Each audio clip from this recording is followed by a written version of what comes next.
마태복음 8장 23절로 34절 함께 읽었습니다. 갈릴리 바다를 건너가시는 예수님의 모습이죠. 예수님께서 건너편으로 넘어가시는 두 가지 의도가 오늘 본문에서 나타나고 있습니다.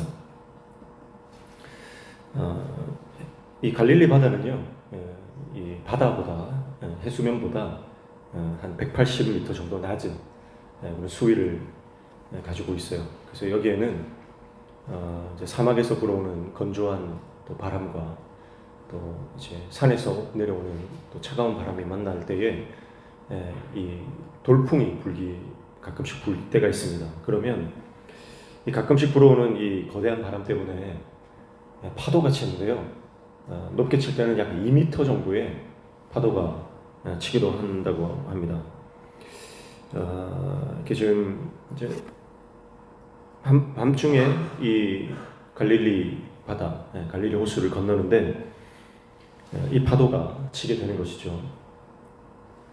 그래서 23절에 보면 배에 오르심의 제자들이 따랐더니 24절 바다에 큰 놀이 일어나 배가 물결에 덮이게 되었으되 예수께서는 주무시는지라 이렇게 말씀합니다. 자, 큰 놀이 바다에 일어났다. 자, 바다라고 하는 것은 그 호수가 워낙 넓기 때문에 사람들이 지칭하는 말이지 실제 바다는 아니죠.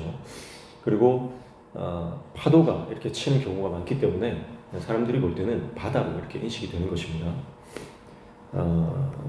예수님을 따라갔어요. 예수님께서 배에 오르시고 예수님을 따라 바다로 나아갔습니다. 그런데 파도가 치는 겁니다. 예수님을 따라하는데 풍랑이 인다? 여러분, 이것은요 제자도의 압축판과 같은 거예요. 제자가 가야 할 숙명적 길입니다. 예수님이 함께 하시지만 거대한 파도가 몰아친다는 거예요. 이것은 그들이 앞으로 가야 할 제자의 길이란 말입니다. 그들이 마주할 십자가의 길을 미리 보는 것과 같은 그런 사건입니다. 예수 믿는다고 고생 끝 행복 시작 아니죠. 예수님을 믿으면 오히려 예수님 때문에 당해야 하는 핍박과 고난과 환난, 오해와 많은 손해들이 있다라고 하는 것입니다. 그러나 풍랑한 가운데서 예수님은 그 제자들에게, 자신을 따랐던 제자들에게 예수님 자신이 어떤 분이신지를 보여주시는 거예요. 그러니까 고난을 주목하지 말고 예수님을 주목할 때 고난 가운데서 예수님이 어떤 분이신지를 드러내는, 예수님이 어떤 분이신지 그분의 정체성을 보게 되는 놀라운 은혜를 이 바다 한가운데서 경험하게 된다라고 하는 것입니다. 말씀으로 풍랑을 잠잠하게 하시는 분입니다. 이분은 말씀 한마디로 자연을 다스리시는 분입니다. 그분은 천지의 창조주이시며 만유의 주제이십니다. 그 고난의 한복판, 풍랑의 한가운데서 제자들은 그분의 정체성을 보게 되는 거죠. 사랑하는 성도 여러분, 그래서 우리가 제자의 길을 갈 때, 예수 그리스도의 제자로 살아갈 때 우리는 때로는 고난을 만납니다. 그러나 그 고난의 한가운데서 우리는 예수님이 누구신지를 경험하는 놀라운 축복을 받게 될 것입니다. 고난 없이 탄탄대로를 가는 것이 복이 아니라 고난의 한가운데서 예수님이 어떤 분이신지를 경험하는 것, 그것이 복입니다. 예수님은 바람과 바다를 꾸짖으셨죠. 이 꾸짖으셨다라고 하는 것은요, 주로 귀신을 쫓아낼 때 쓰는 말입니다. 예수님께서 믿음이 작은 자들아 어찌하여 두려워하느냐 말씀하셨는데, 사실 이것은 꾸짖는 말은 아니에요. 예수님께서는 믿음이 작은 그들을 꾸짖지 않았습니다. 오히려 바람과 바다를 꾸짖으셨습니다. 이것은 예수님이 어떤 분이신지를 또 보여주는 모습이라고 볼 수 있어요. 그러니까 믿음이 작은 자들, 그 연약한 자들을 위로하시며 악한 세상을 향해서는 심판을 선언하시는 이 선하신 통치자의 모습, 온전한 왕의 모습인 것이죠. 여러분, 만약에 밤중에 예수님을 따라 나서지 않았다면, 예수님의 말씀에 순종하여 건너가지 않았다면 경험할 수 없는 귀한 사건입니다.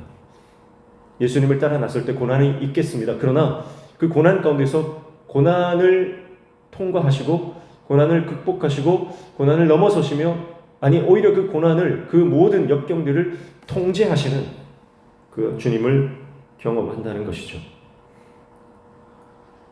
어쩌면 이것은 예수님께서 정교하게 계획하신 시청각 교육의 일환이라고 볼 수 있습니다.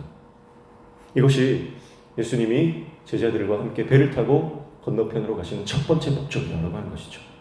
그래서 제자들은 예수님과 함께하면서 그들의 믿음이 처음엔 적었지만 갈수록 예수님에 대한 예수님이 어떤 분이신지에 대한 이 확실한 이 경험들, 그리고 이 경험들은요 나중에 성령이 임할 때 그 안에서 확실한 믿음으로 발동합니다.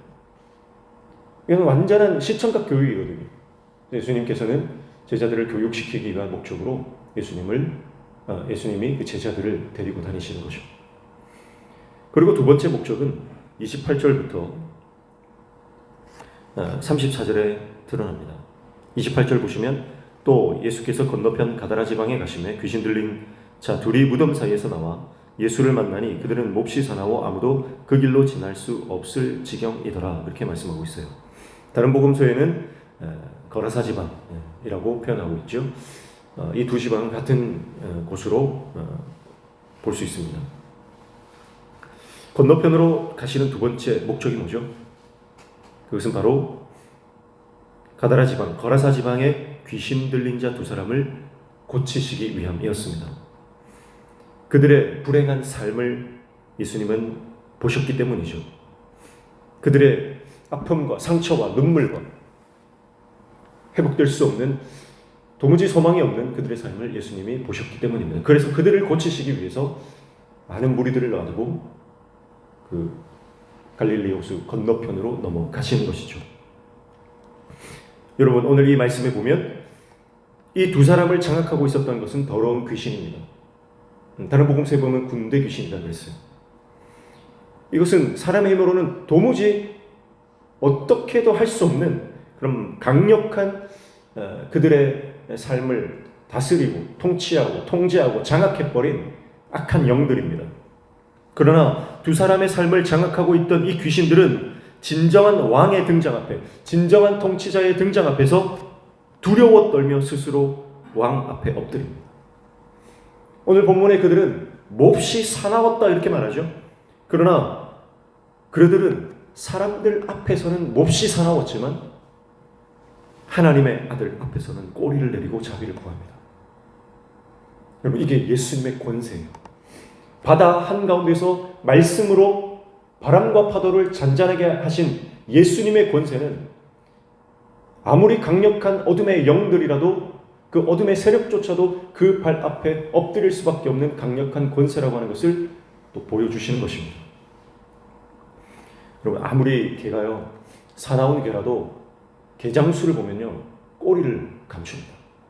참 신기합니다.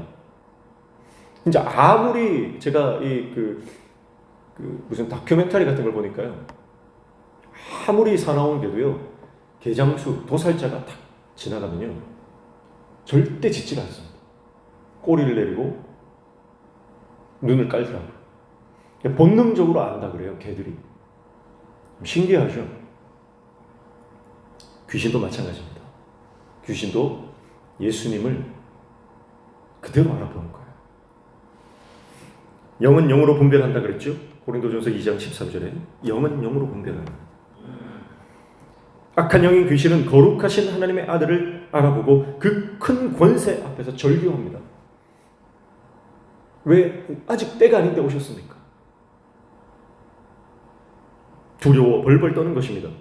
여러분, 우리 안에 예수가 있으면, 우리 안에 예수의 권세가 있으면 세상은 두려워 떱니다. 아무리 악한 영이라 할지라도 예수 이름의 권세 앞에는 아무것도 아닌 거예요. 그러므로 우리는 이 땅을 담대하게 살아야 됩니다. 두려움과 모든 걱정과 근심을 다 예수 이름 앞에, 예수 이름의 발 앞에 던져버려야 됩니다. 예수님의 권세는 그 어떤 권세보다 크기 때문에 그렇습니다. 그리고 마침 거기에 돼지떼가 등장하죠. 돼지떼가 있다는 것은 이방 땅이라는 의미죠. 예수님의 위치를 한번 보십시오. 유대인에게는 어울리지 않는 장소입니다. 이방 땅이에요. 그리고 여기 장소는 어디입니까? 무덤 사이에요. 그러나 예수님은 그곳으로 가십니다. 그곳에 임하십니다. 무덤, 죽음이 있는 곳, 소망이 없는 곳, 이방 땅, 버림받은 땅. 그러나 버림받은 죽음의 땅으로 예수님이 가셨다라고 하는 거예요. 그리고 예수님이 그곳에 가시자 그곳에는 생명의 역사가 일어난다라고 하는 것이죠. 사랑하는 성도 여러분, 우리가 사는 삶의 자리 또한 그렇습니다. 예수님이 없으면 죽음의 땅이고 예수님이 없으면 버려진 땅입니다. 그러나 주님이 계시면 그 눈물의 땅, 고통의 땅, 소망 없는 절망의 땅이 예수님 때문에 위로의 땅이 되고 소망의 땅이 되고 생명의 땅이 되는 줄로 믿습니다. 예수님은 그 낮은 곳으로, 가장 낮은 곳으로 임하셔서 소망이 없는 그곳에 임하셔서 그곳을 생명으로 회복시켜 주시는 분이죠. 군대 귀신들은 돼지떼에 들어가 바다로 빠지게 됩니다. 예수님이 그것을 허락하셨습니다. 마치 이것은요, 홍해에 애굽의 군대가 수장되는 장면과도 같습니다. 영적인 놀라운 사건이 일어났죠. 제자들은 이 놀라운 광경을 목격합니다. 예수님이 하늘과 땅의 모든 권세와 육적인 것과 영적인 것의 모든 권세를 가지신 온전한 통치자와 영원한 왕이심을 그들은 보게 되는 것입니다. 사랑하는 성도 여러분, 그 주님의 권세를 날마다 우리도 경험하기를 축복합니다. 그런데요, 그 지역 사람들에게 예수님은 어떤 존재였습니까? 그 소문을 들었어요. 돼지치는 자들이 이 놀라운 광경을 목격하고 그 지역 사람들에게 소문을 냈습니다. 막대한 재산 피해가 났죠. 돼지떼들이 완전히 몰살을 했기 때문에 그 지역 경제에 파탄을 가져올 만한 그런 그들의 입장에서는 어마어마한 사고가 일어난 것입니다. 그래서 그들은 예수님에게 뭐라고 말합니까? 예수님을 마지막 34절 보십시오. 온 시내가 예수를 만나려고 나가서 보고 그 지방에서 떠나시기를 간구하다. 온 그 지방 사람들이 예수님을 보러 나왔습니다. 그러나 그들의 요청은 떠나가 달라고 하는 것이었습니다. 그들의 입장에서 예수는 단지 그들에게 경제적 손해를 입힌 가해자에 불과했습니다. 그들의 생각의 중심, 그들의 가치관의 가장 핵심은 돈이었습니다. 돈이 우상인 사람, 돈이 삶의 모든 것인 사람, 그들에게는 예수님이 보이지 않습니다. 그래서 급히 그들을 떠나가 달라고 간청하고 있습니다. 그래서 그 땅에서 예수님은 그 귀신 들린 광인 두 사람만을 고치시고 그리고 다시 바다를 건너 가십니다. 나에게 예수는 누구입니까?